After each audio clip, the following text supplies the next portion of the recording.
Assalomu alaykum aziz bizlarni kuzatuvchilar. Mana bugungi manzilimiz Davcha qishlog'i bo'ladi. Ota tabrik bo'ladi. Obid akamizni, Obid otamizni shimolak kunlari o'g'illari Oxunjon nomlaridan olib tabriklaymiz. Menga shu janob xursand bo'lsalar, bo'ldi. Otajonim xursand bo'lsalar, menga shuni o'zi katta davlat. Otam duosi, birov qil duo etib olmaydi menga. Qattiq niyat qilganlar, niyatlarga yetdilar Xudo xolasa. Otamsiz qaytmaydi. Biz endi bu niyatga yarasha juda ham bir chin ko'ngildan, yurakdan chiqarib harakat qilamiz. Sultonim otam dardimga beminnat darmon onam. Davcha qishlog'ida ko'rishib turganimizdan g'oyatda xursandmiz. Mana bugungi Davlatim otam loyihasining bugungi baxtli otajonimiz Obid akamizning ishxona kunlariga hammalar xush kelibsiz jigarlar. Assalomu alaykum yana bir bor.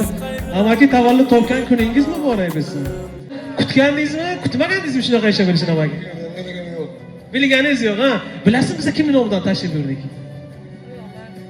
O'g'lingizni yoki o'g'illaringizmi?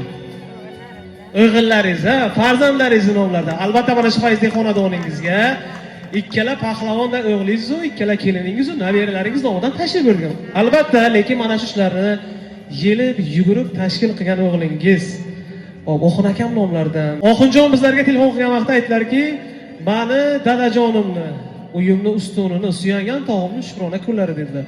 Shuni aka chiroyli qilib yetkazib berasiz dedilar. Men shuni bildimki, mana shu farzandlaringiz, qora ko'zlaringiz sizlarni juda ham qattiq yaxshi ko'rishar ekan. Dadam hamisha otajonlarimiz boshimizga sog' bo'lsin.